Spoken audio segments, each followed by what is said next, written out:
Bienvenue sur Les Grandes Épopées. Je m'appelle Jafar et je vais à la rencontre de femmes et d'hommes inspirants et expérimentés pour décortiquer les moments clés de périodes révolues de leur vie professionnelle.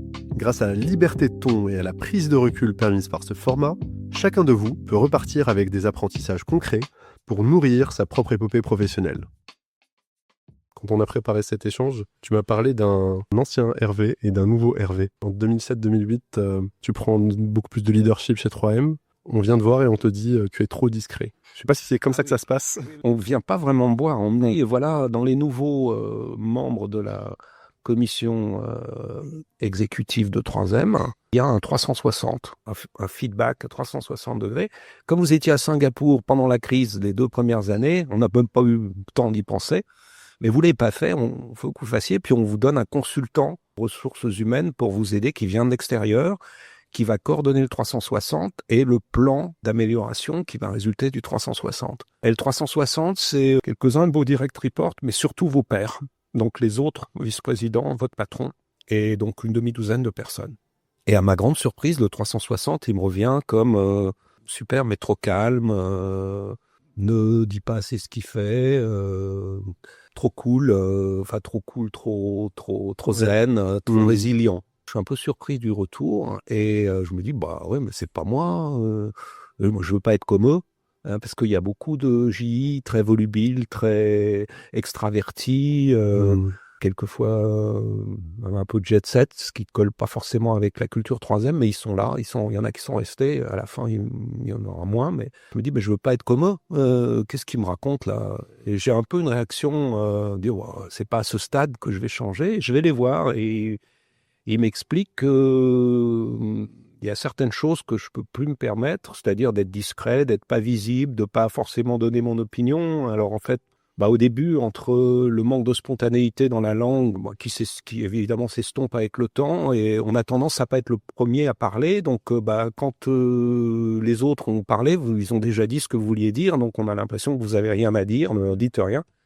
Donc il y a ça, il y a la partie un peu autoritaire. Il y a des gens qui me disent qu'il faut être plus autoritaire, il faut être plus décisif. C'est tellement général que je me rends compte qu'il faut que je change. C'est hyper puissant, quand même, de prendre ça. Ouais. Et je pense que si je ne l'avais pas fait, ça aurait été un frein à cette partie de ma carrière ou 10 années qui vont suivre. C'est un peu be louder or be stuck. Ouais. Okay. C'est un dérailleur de carrière, voilà, comme on dit, hein. Mais que vous n'avez pas anticipé, et c'est les autres qui vous le disent. Et après, je deviens un fervent supporter des 360 parce que quand la grille est bien faite et qu'il y a un vrai anonymat, bon là, il n'y a pas d'anonymat parce qu'il y a des gens, je peux les lire. Oui. Il y en a, ils ont des expressions. Il y en a un qui met Hervé, is the cool as a cucumber. Je sais qui c'est, quoi. Donc, et donc, il y a des choses comme ça. Mais après, j'en fais faire aux gens d'équipe qui sont un peu perdus ou qui veulent pas écouter ou qui sont un peu en mode c'est dans le déni un peu. Voilà, de déni et ça marche super bien. Ça marche super bien, surtout s'il y a un plan d'amélioration qui est fait je me dis et du coup, ça change quoi pour toi? Ça change un peu la personne que je deviens, non pas un peu en public peut-être, mais surtout dans les décisions, dans les débats. Je me laisse un peu plus aller, je vais me fâcher 1 ou 2 fois, parce que les gens m'avaient jamais vu me fâcher, ils disent « Hervé se fâche jamais, c'est très frustrant ». J'avais ça comme retour. Et notamment des gens de General Electric. Et en fait, je me fâche, mais je me fâchais pas dans un contexte business. Et donc, je vais faire des choses en restant moi-même, évidemment. Et d'ailleurs, tout le monde me précise, restez vous-même. Et dit, oui, mais c'est un peu une équation insolvable. Rester soi-même tout en changeant radicalement un élément de posture qui est loin d'être anodin. Ouais. Mais je pense que il y a des choses dont j'étais conscient, c'est-à-dire il y avait une forme de modestie, d'hyper-modestie. C'est pas un syndrome de l'usurpateur, mais c'était un peu de discrétion qui était liée à ma position toujours un peu entre le siège et les filiales, et en Asie, pas asiatique, pas américain. Pour certains asiatiques, c'était une aberration aussi. Donc, il y avait et même au départ, j'ai l'impression business et pas ingénieur. Business et pas ingénieur. Donc, il faisait que je me rends compte qu'en fait, je suis à un stade de ma carrière où c'est pas du tout un problème. J'ai pu prouver ce que je pouvais faire, et donc il faut que je sois plus à l'aise avec ça.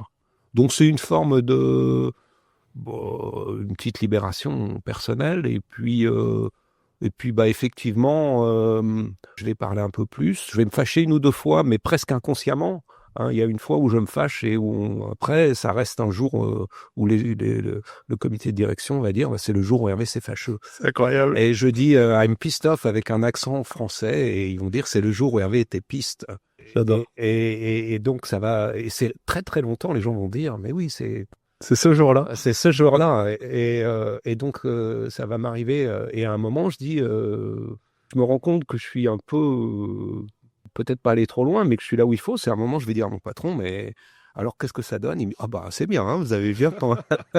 Parce que en fait, ça correspond plus à ce que je suis devenu et je suis désinhibé d'une certaine façon. Ouais. Désinhibé.